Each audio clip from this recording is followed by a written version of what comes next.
नमस्कार दर्शक बंधु। आज हूँ नवेम्बर मास 11 तारिख मंगलवार।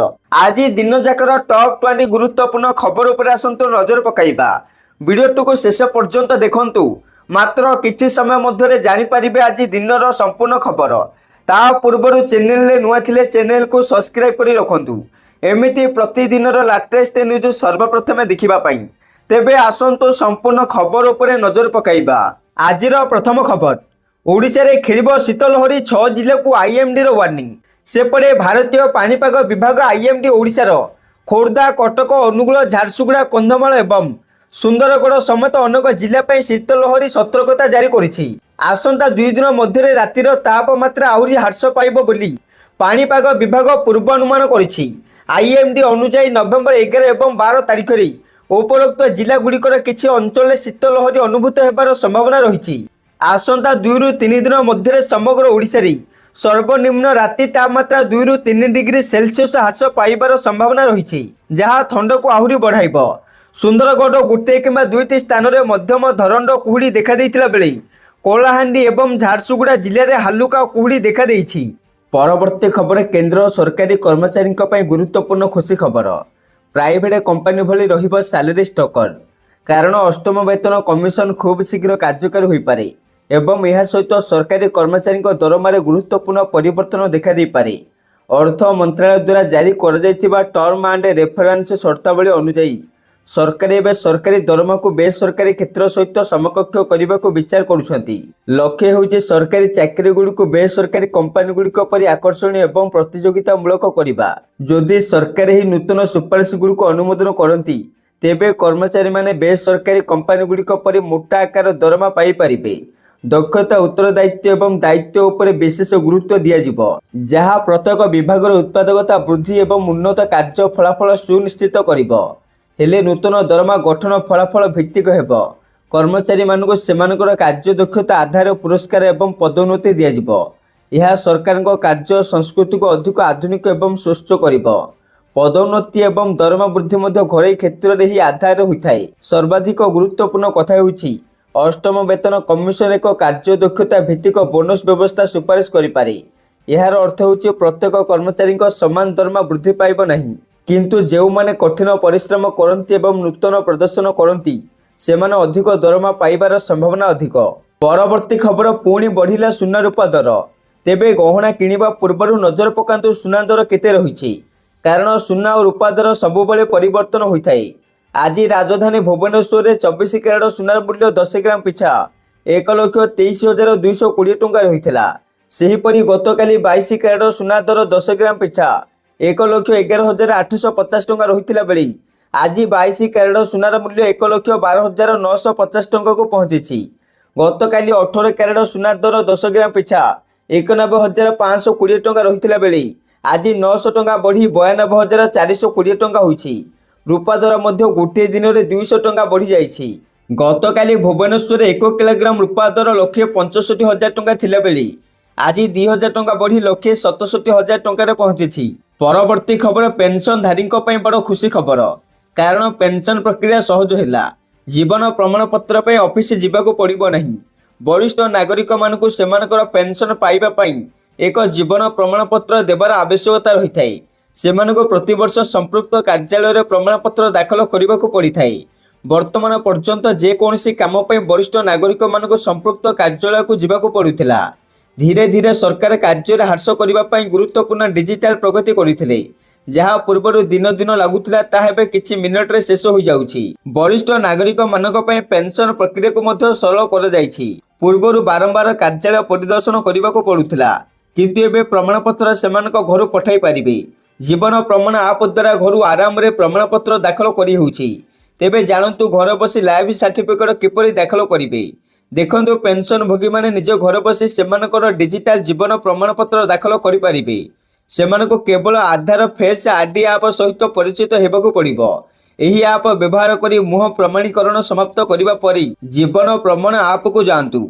यह द्वारा केही भी जीवन प्रमाण पत्र जेनरेट करि पारिबे। एही पेंशन प्रक्रिया संपूर्ण सहज और सुरक्षित मध्य। परवर्ती खबर, कालिया दर्शन वंचित होउछन्ते पुरीवासी, कारण पर्व पर्बाणे भिड़ जोगु लागुछि कटकणा। ମହାପ୍ରଭୁଙ୍କ ଦର୍ଶନ ଓ ମହାପ୍ରସାଦ ପାଇବାରେ ହେଉଛି ସମସ୍ୟା। କୁହୁଳୁଛି ଜନସନ୍ତୋଷ। ପୁଣି 2018 ଦଙ୍ଗା ସ୍ଥିତି ସୃଷ୍ଟି ହେବା ଆଶଙ୍କା। ବର୍ଷକ 365 ଦିନ ମହାପ୍ରଭୁଙ୍କ ଦର୍ଶନ ପାଇଁ ଶ୍ରୀକ୍ଷେତ୍ରରେ ଜମୁଛି ଗହଳି। ଭିଡ଼ ନିୟନ୍ତ୍ରଣ ପାଇଁ ପ୍ରଶାସନ ପକ୍ଷରୁ ଲାଗୁଛି କଟକଣା। ଏହି କଟକଣା ଭିତରେ ସମସ୍ୟା ଭୋଗୁଛନ୍ତି ପୁରୀବାସୀ। ପୂର୍ବରୁ ଆଧାର ପରିଚୟପତ୍ର ଦେଖାଇ ମନ୍ଦିର ଭିତରକୁ ପ୍ରବେଶର ଅନୁମତି ଦିଆଯାଉଥିଲା, ହେଲେ ବର୍ତ୍ତମାନ ସେହି ସୁବିଧା ନାହିଁ। ଫଳରେ ମହାପ୍ରଭୁଙ୍କ ଦର୍ଶନ ଓ ମହାପ୍ରସାଦ ପାଇବାରେ ସ୍ଥାନୀୟ ଲୋକଙ୍କ ସମସ୍ୟା ଭୋଗିବାକୁ ପଡୁଛି। ଏନେଇ ପୁରୀବାସୀ କ୍ଷୋଭ ପ୍ରକାଶ କରିଥିଲା ବେଳେ ତୁରନ୍ତ ସ୍ଥାୟୀ ବ୍ୟବସ୍ଥା କରିବାକୁ ଦାବି କରିଛନ୍ତି। ପରବର୍ତ୍ତୀ ଖବର, ନୂଆ ଆଧାର ଆପ୍ ଲଞ୍ଚ। ସେପଟେ unique identification authority of India ସାଧାରଣ ଉପଭୋକ୍ତାଙ୍କ ପାଇଁ ଏକ ନୂତନ ଆଧାର ଆପ୍ ଲଞ୍ଚ କରିଛି। ଏହି ଆପ୍ ମାଧ୍ୟମରେ ଉପଭୋକ୍ତାମାନେ ସ୍ମାର୍ଟଫୋନରେ ନିଜ ଆଧାର କାର୍ଡକୁ ଡିଜିଟାଲ ଭାବରେ ସାଙ୍ଗରେ ନେଇପାରିବେ, ଯାହା ଫଳରେ ଶାରୀରିକ ଆଧାର କାର୍ଡ ବ୍ୟବହାରର ଆବଶ୍ୟକତା କମିବ। ଏହି ଆପ୍ ଆଇଫୋନ ଏବଂ ଆଣ୍ଡ୍ରଏଡ ଉଭୟ ସ୍ମାର୍ଟଫୋନରେ ଉପଲବ୍ଧ। ପରବର୍ତ୍ତୀ ଖବର, ନୂଆପଡ଼ା ଉପନିର୍ବାଚନ ପ୍ରସ୍ତୁତି ନେଇ ସିଓଙ୍କ ସୂଚନା। ଆଜି 5:30ଟାରୁ ମକ୍ ପୋଲ୍ ଆରମ୍ଭ ହେବ। ମକ୍ ପୋଲ୍ ପରେ 7ଟାରୁ ଆରମ୍ଭ ହେବ ମତଦାନ। ସୁନାବେଡ଼ାରେ 8ଟି ବୁଥରେ ଅପରାହ୍ନ 4ଟାରେ ସରିବ ମତଦାନ। ସେହିପରି ଅନ୍ୟ ବୁଥମାନଙ୍କରେ ଅପରାହ୍ନ 5ଟା ପର୍ଯ୍ୟନ୍ତ ହେବ ମତଦାନ।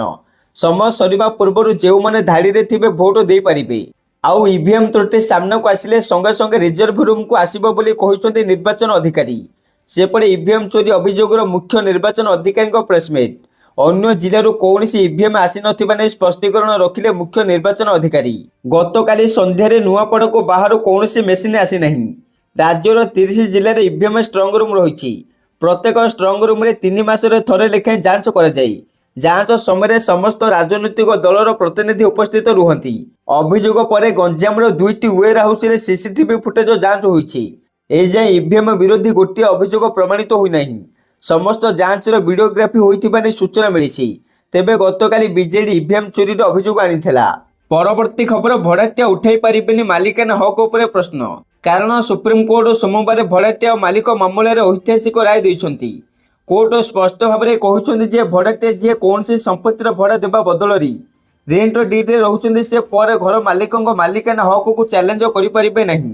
ସୁପ୍ରିମକୋର୍ଟ କହିଛନ୍ତି ଯେ ଏପରି କରିବା ଡକ୍ଟ୍ରାଇନ୍ ଅଫ୍ ଇଷ୍ଟୋପେଡ ବିରୁଦ୍ଧାଚରଣ ହେବ। ତେବେ ଏହାକୁ ସରଳ ଭାବେ ବୁଝିବାକୁ ଗଲେ, ଆପଣ କୌଣସି ଘରେ ଭଡ଼ା ରହିବାକୁ ଗଲେ ଓ ଏଥିପାଇଁ ରେଣ୍ଟ ଡିଡ୍ରେ ସ୍ୱାକ୍ଷର କରିଛନ୍ତି, ଅର୍ଥାତ୍ ଘର ମାଲିକ ଭଡ଼ାରେ ଆପଣଙ୍କୁ ଘର ଦେଇଛନ୍ତି। ଯିଏ ଘର ଆପଣଙ୍କୁ ଭଡ଼ାରେ ଦେଇଛନ୍ତି ସେ ହିଁ ଘରର ଅସଲ ମାଲିକ। ହେଲେ କିଛି ବର୍ଷ ପରେ ଆପଣ କହିପାରିବେନି ସେହି ଘର ସେହି ବ୍ୟକ୍ତିଙ୍କର ନୁହେଁ ବୋଲି। ସୁପ୍ରିମକୋର୍ଟ କହିଛନ୍ତି ଯେ ଭଡ଼ାଟିଆଙ୍କୁ ଏପରି କରିବାର ଆଇନ ଏଥିରେ ରୋକ ଲଗାଉଛି। କୋର୍ଟ ଏହି ରାୟ ଜ୍ୟୋତି ଶର୍ମା ବନାମ ବିଷ୍ଣୁ ଗୋଏଲ ମାମଲାରେ ଦେଇଛନ୍ତି, ଯାହାକୁ ଏବେ ଏପରି ମାମଲାରେ ଉଦାହରଣ କରାଯାଇପାରିବ। ପରବର୍ତ୍ତୀ ଖବର, ନୂଆ ରାସନ କାର୍ଡ ଧାରୀଙ୍କୁ କେବେ ମିଳିବ ଆୟୁଷ୍ମାନ କାର୍ଡ? କାରଣ ରାଜ୍ୟର ନୂଆ ରାସନ କାର୍ଡ ଧାରୀଙ୍କୁ ମିଳୁନି ଆୟୁଷ୍ମାନ କାର୍ଡ। ଆୟୁଷ୍ମାନ ଭାରତ ଯୋଜନାରେ ପରିବାରର ପ୍ରତ୍ୟେକ ସଦସ୍ୟଙ୍କୁ କାର୍ଡ ଦିଆଯାଉଥିଲା ବେଳେ ନୂଆ ହିତାଧିକାରୀ କାର୍ଡ ପାଇଁ ଚାହିଁ ରହିଛନ୍ତି। ସରକାରୀ ସ୍ତରରେ ନୂଆ କାର୍ଡ ଛାପିବା ପାଇଁ ଏ ପର୍ଯ୍ୟନ୍ତ କୌଣସି ଅର୍ଡର ଦିଆଯାଇ ନାହିଁ। ତେଣୁ ନୂଆ ରାସନ କାର୍ଡ ଧାରୀମାନେ ଆୟୁଷ୍ମାନ କାର୍ଡ ପାଇବା ପାଇଁ ବହୁ ଦିନ ପର୍ଯ୍ୟନ୍ତ ଅପେକ୍ଷା କରିବାକୁ ପଡ଼ିପାରେ ବୋଲି ଆଶଙ୍କା ପ୍ରକାଶ ପାଇଛି। ଚଳିତ ବର୍ଷ ଏପ୍ରିଲ ମାସରେ ରାଜ୍ୟରେ ଆୟୁଷ୍ମାନ ଭାରତର ଶୁଭାରମ୍ଭ ହୋଇଛି। 1 କୋଟିରୁ ଅଧିକ ପରିବାର 3.46 କୋଟି ଲୋକ ଏହି ଯୋଜନାରେ ସ୍ୱାସ୍ଥ୍ୟ ସୁବିଧା ପାଇବେ। ପ୍ରତ୍ୟେକ ସଦସ୍ୟଙ୍କୁ କାର୍ଡ ମିଳିବା ଫଳରେ ସେମାନେ ଯେଉଁ ଅଞ୍ଚଳରେ ଥିଲେ ବି ସ୍ୱାସ୍ଥ୍ୟ ସେବା ପାଇପାରିବେ।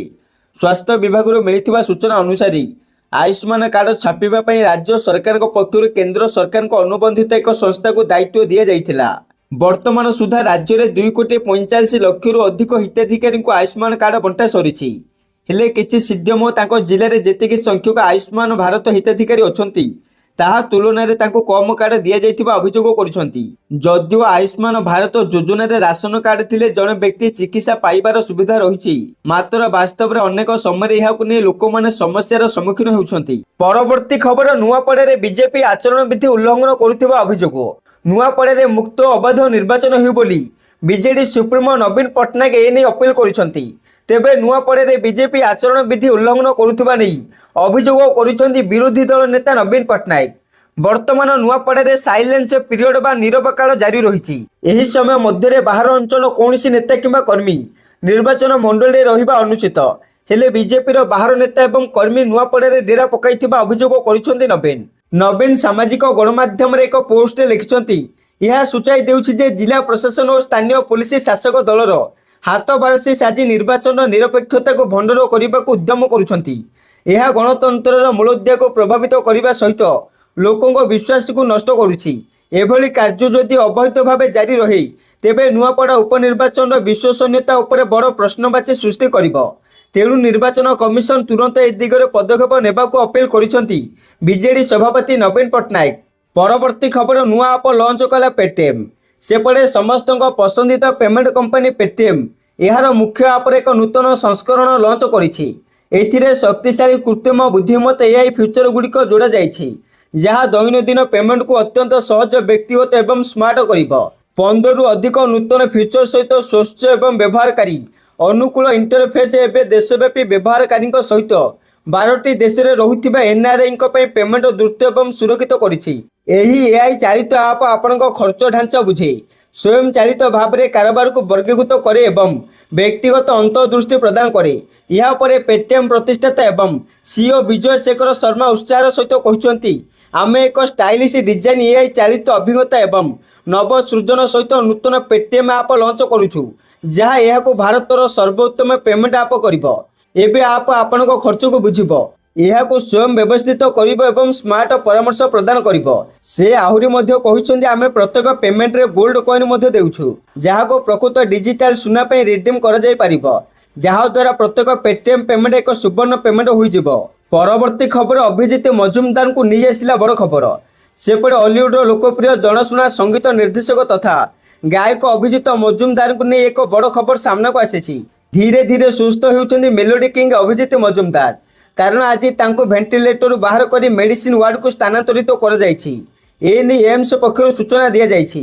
ଏମ୍ସ ପକ୍ଷରୁ ମିଳିଥିବା ସୂଚନା ଅନୁଯାୟୀ ତାଙ୍କର ଭିଟାଲର ସ୍ଥିର ରହିଛି। ତାଙ୍କୁ ବର୍ତ୍ତମାନ ଭେଣ୍ଟିଲେଟର ସପୋର୍ଟରୁ ବାହାର କରାଯାଇ ମେଡିସିନ ୱାର୍ଡକୁ ସ୍ଥାନାନ୍ତରିତ କରାଯାଇଛି। ସୂଚନାଯୋଗ୍ୟ, ଗତ ଅଗଷ୍ଟ 31 ତାରିଖରେ କଟକ ସିଡିଏସ୍ ସ୍ଥିତ ଏକ ଘରୋଇ ହସ୍ପିଟାଲରେ ଭର୍ତ୍ତି ହୋଇଥିଲେ ଅଭିଜିତ। ଅନେକ ଦିନରୁ ଲିଭର ଜନିତ ରୋଗରେ ପୀଡ଼ିତ ହୋଇ ଚିକିତ୍ସିତ ହୋଇ ଆସୁଥିଲେ। ସେବେଠାରୁ ସେ କୋମାରେ ଅଛନ୍ତି। ପରବର୍ତ୍ତୀ ଖବର, 2 ମିନିଟ ବିଳମ୍ବରେ ପହଞ୍ଚିଲେ ରାହୁଲ ଗାନ୍ଧୀ, ମିଳିଲା ଦଣ୍ଡ। ସେପଟେ ଗତକାଲି କଂଗ୍ରେସ ନେତା ରାହୁଲ ଗାନ୍ଧୀ ମଧ୍ୟପ୍ରଦେଶର ପଚମାଢ଼ିରେ ଏକ କଂଗ୍ରେସ ତାଲିମ ଶିବିରରେ 2 ମିନିଟ ବିଳମ୍ବରେ ପହଞ୍ଚିଥିଲେ। ଏହି ବିଳମ୍ବ ପାଇଁ ତାଙ୍କୁ ଦଣ୍ଡ ଦିଆଯାଇଥିଲା। ସେ ଦଣ୍ଡ ଗ୍ରହଣ କରିଥିଲେ। ଜଣେ ଦଳୀୟ କର୍ମୀଙ୍କ ଅନୁଯାୟୀ ସେ 10ଟି ପୁଷପ ଦଣ୍ଡ ପୂରଣ କରିଥିଲେ। ଏହି ଦଣ୍ଡ ବାବଦରେ କଂଗ୍ରେସ ଟ୍ରେନିଂ ବିଭାଗର ମୁଖ୍ୟ ସଚିନ ରାଓ ସୂଚନା ଦେଇଛନ୍ତି। ତାଙ୍କ କହିବା ଅନୁସାରେ ପ୍ରଶିକ୍ଷଣ ଶିବିରରେ ଅନୁଶାସନ ପାଳନ ନ କଲେ ଦଣ୍ଡ ମିଳିବ। ଖବର ସରବରାହ ସଂସ୍ଥା ପିଟିଆଇ ଅନୁସାରେ ମଧ୍ୟପ୍ରଦେଶ କଂଗ୍ରେସ ମିଡିଆ ସଂଯୋଜକ ମୁଖ୍ୟ ଅଭିନବ ବରଲିଆ କହିଛନ୍ତି, ଆମ ନେତା ରାହୁଲଜୀଙ୍କ ପାଇଁ ଏହା କିଛି ନୂଆ ବା କିମ୍ବା ଆଶ୍ଚର୍ଯ୍ୟର କଥା ନୁହେଁ। ଆମ ଶିବିରରେ ଆମେ ଅନୁଶାସନ ଶୃଙ୍ଖଳା ପାଳନ କରିଥାଉ। ଦଳରେ ଏକ ଲୋକତନ୍ତ୍ର ଅଛି ଯେଉଁଠି ସମସ୍ତେ ସମାନ ଏବଂ ସେମାନଙ୍କ ସହିତ ସମାନ ବ୍ୟବହାର କରାଯାଏ। ଆମ ଦଳ ଭାଜପା ପରି ନୁହେଁ। ପରବର୍ତ୍ତୀ ଖବର, ଜନଗଣନାକୁ ନେଇ ଆସିଲା ବଡ଼ ଖବର। କାରଣ 2027 ଜନଗଣନା ପାଇଁ ଗତକାଲିଠୁ ପରୀକ୍ଷାମୂଳକ ଭାବେ ଆରମ୍ଭ ହୋଇଛି ଡିଜିଟାଲ ଜନଗଣନା। ରାଜଧାନୀ ଭୁବନେଶ୍ୱର ସମେତ କଟକ, ମୟୂରଭଞ୍ଜ ଏବଂ ନବରଙ୍ଗପୁରରେ 30 ତାରିଖ ଯାଏଁ ଚାଲିବ ଗଣନା। ବିସ୍ତୃତ ଜନସଂଖ୍ୟା ସମ୍ବନ୍ଧିତ ସାମାଜିକ ଓ ଅର୍ଥନୈତିକ ସୂଚନା ମଧ୍ୟ ଏଥିରେ ରହିବ। ଆମ ରାଜ୍ୟ ଭଳି ସାରା ଦେଶରେ ହେଉଛି ପ୍ରାକ ଜନଗଣନା ଅନୁଷ୍ଠିତ ହେବ। ସର୍ବଭାରତୀୟ ସ୍ତରରେ 34 ଲକ୍ଷ ଶିକ୍ଷକ କରିବେ ଗଣନା। ପେପର ନୁହେଁ, ମୋବାଇଲ ଆପ୍ରେ ହେବ ଜନଗଣନା। ପରବର୍ତ୍ତୀ ଖବର, ବ୍ୟାଙ୍କ ଗ୍ରାହକମାନଙ୍କ ପାଇଁ ବଡ଼ ଖବର। ଆଗକୁ ବ୍ୟାଙ୍କ ମହାମିଶ୍ରଣ, ସବୁ ମିଶି ଦେଶରେ ରହିବେ 5ଟି ବ୍ୟାଙ୍କ। କାରଣ କେନ୍ଦ୍ର ସରକାର ଦେଶର ବ୍ୟାଙ୍କିଂ କ୍ଷେତ୍ରରେ ଗୁରୁତ୍ୱପୂର୍ଣ୍ଣ ପରିବର୍ତ୍ତନ ଆଣିବା ପାଇଁ ଯୋଜନା କରୁଛନ୍ତି, ଯାହାର ଫଳସ୍ୱରୂପ ସରକାର ବ୍ୟାଙ୍କିଂ ଗୁଡ଼ିକର ମହାମିଶ୍ରଣ ପାଇଁ ପ୍ରସ୍ତୁତି ଚଳାଇଛନ୍ତି। ଦେଶରେ ବ୍ୟାଙ୍କିଂ ଗୁଡ଼ିକର ମିଶ୍ରଣ କରି ଏକ ବିଶ୍ୱସ୍ତରୀୟ ବ୍ୟାଙ୍କ ପ୍ରତିଷ୍ଠା କରିବାକୁ କେନ୍ଦ୍ର ସରକାର ଯୋଜନା କରୁଛନ୍ତି। ଦେଶରେ ଥିବା ସମସ୍ତ ବ୍ୟାଙ୍କର ମିଶ୍ରଣ ଘଟାଇ କେବଳ 5ଟି ବ୍ୟାଙ୍କ ରଖିବାକୁ ପ୍ରସ୍ତାବ ଥିବା ସୂଚନା ମିଳିଛି। ସେପଟେ ରିପୋର୍ଟ ଅନୁସାରେ ନୀତି ଆୟୋଗର ସୁପାରିଶ ଆଧାରରେ ସରକାର ଛୋଟ ସାର୍ବଜନୀନ କ୍ଷେତ୍ରର ବ୍ୟାଙ୍କିଂ ଗୁଡ଼ିକୁ ବଡ଼ ବ୍ୟାଙ୍କ ସହିତ ମିଶ୍ରଣ କରିପାରନ୍ତି। ଏପରି ହେଲେ Indian overseas bank, central bank of India, bank of India, bank of Baroda ଏବଂ ବ୍ୟାଙ୍କ ଅଫ୍ ମହାରାଷ୍ଟ୍ରର ମିଶ୍ରଣ ହେବ। ତେବେ ଏହା ଗ୍ରାହକମାନଙ୍କ ପାଇଁ କିଛିଟା ସମସ୍ୟା ଆଣିପାରେ। ମିଶ୍ରଣ ପରେ ବ୍ୟାଙ୍କ ଗୁଡ଼ିକୁ ନୂତନ ବ୍ୟାଙ୍କ ପାଇଁ ସମସ୍ତ ପ୍ରାସଙ୍ଗିକ ଡକୁମେଣ୍ଟ ପ୍ରକ୍ରିୟାକରଣ କରିବାକୁ ପଡ଼ିବ, ଯାହା ସେମାନଙ୍କର କାର୍ଯ୍ୟଭାର ବୃଦ୍ଧି କରିବ। ଭାରତ ଏବେ ବିଶ୍ୱସ୍ତରୀୟ ବ୍ୟାଙ୍କ ପ୍ରତିଷ୍ଠା ଲକ୍ଷ୍ୟରେ ଆଗକୁ ବଢ଼ୁଛି। ଉଦ୍ଦେଶ୍ୟ ରହିଛି ଏଭଳି ବ୍ୟାଙ୍କ ପ୍ରତିଷ୍ଠା କରିବା ଯାହା ଭିତ୍ତିଭୂମି, ମ୍ୟାନୁଫ୍ୟାକ୍ଚରିଂ ଏବଂ ଟେକ୍ନୋଲୋଜି ଭଳି ବୃହତ ଆବଶ୍ୟକତାକୁ ପୂରଣ କରିବା ସହିତ ବଡ଼ ଆକାରର ଋଣ ଦେଇପାରିବ। କାରଣ ବର୍ତ୍ତମାନ ସମୟରେ ବିଶ୍ୱର ଶ୍ରେଷ୍ଠ 20 ବ୍ୟାଙ୍କିଂ ତାଲିକାରେ ଭାରତର କୌଣସି ବ୍ୟାଙ୍କର ନାଁ ନାହିଁ। ତେଣୁ ସରକାର ବ୍ୟାଙ୍କ ଗୁଡ଼ିକୁ ମିଶାଇ ଏକ ବଡ଼ ବ୍ୟାଙ୍କ ତିଆରି କରିବାକୁ ଯୋଜନା କରୁଛନ୍ତି। ପରବର୍ତ୍ତୀ ଖବର, ଚଳିତ ନଭେମ୍ବର 27 ତାରିଖରୁ ଆରମ୍ଭ ହୋଇପାରେ ବିଧାନସଭାର ଶୀତ ଅଧିବେଶନ। एने राज्य पूर्त आईन और अबकारी मंत्री पृथ्वीराज हरिचंदन सूचना देइछंती। विधानसभा शीत अधिवेशन मुख्यमंत्री तथा अर्थमंत्री मोहन चरण माझी अतिरिक्त बजेट उपस्थापना करिवार संभावना रही। नुआपड़ा उपनिर्वाचन पर विधानसभा शीत अधिवेशन बसिब बोली सूचना मिली। गुरुत्वपूर्ण कथा है एथर विधानसभा शीत अधिवेशन को संबोधित करिपारंती राष्ट्रपति द्रौपदी मुर्मू। राष्ट्रपति द्रौपदी मुर्मू ओडिशा गस्तर आसिबार अछि। आउ एही गस्तर राष्ट्रपति राज्य विधानसभा को संबोधित करिपारंती। तेबे एने कौनसी प्रकार विधिवत घोषणा करा जाइनी। परवर्ती खबर उत्तर प्रदेश मुख्यमंत्री योगी आदित्यनाथ बड़ घोषणा।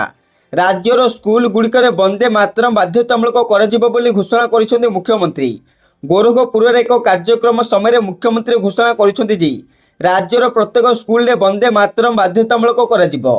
राज्यर प्रत्येक स्कूल वंदे मातरम को जातीय संगीत भाव में बाध्यतामूलक कराजिबो। सरदार पटेल 150तम जन्म वार्षिकी पालन पर आज एकता कार्यक्रम आरंभ होईछि। अक्टोबर 31 तारीख को जातीय स्तर में पालन कर। परवर्ती खबर ऑनलाइन रे महाप्रसाद बिक्री विज्ञापन दे बंधाले बिल्डर। गिरफ बिल्डर हेले जगतसिंहपुर अंचल डिस्पोज पट्टनायक।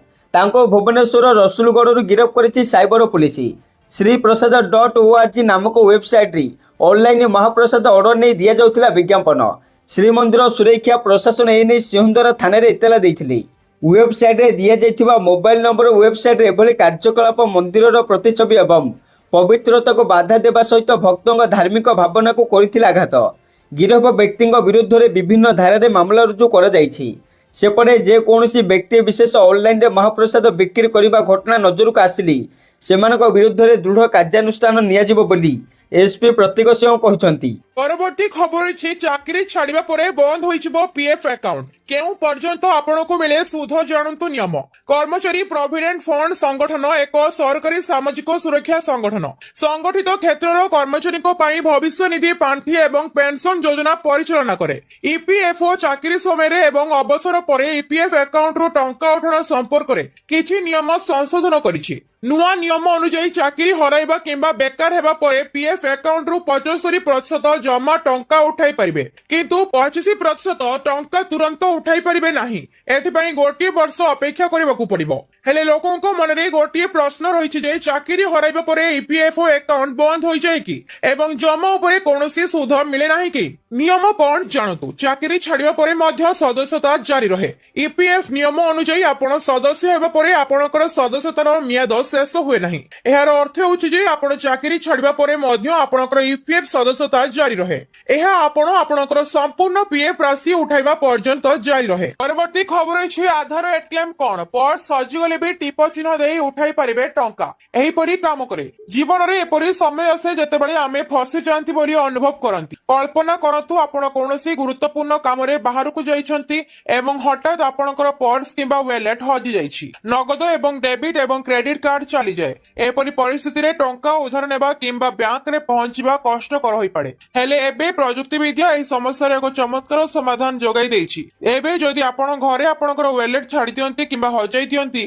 तथापि आपण टंका उठाई परिबे। एथिबाई आपणको केवल आपणकर आधार नंबर आवश्यक। हां आपणकर आधार कार्ड आपणकर एटीएम होई परिबो। एही अनन्य वैशिष्ट्य को आधार सक्षम पेमेंट सिस्टम कहा जाए जहां कष्टकर समय रे एक बड़ सहायकारी प्रमाणित होई पारे। एही आधार एटीएम कोन। आधार एटीएम एक पृथक मेसिन नुहे बरं एक पेमेंट सेवा। यह सरकारी नाम होची आधार सक्षम पेमेंट सिस्टम बा एईपीएस।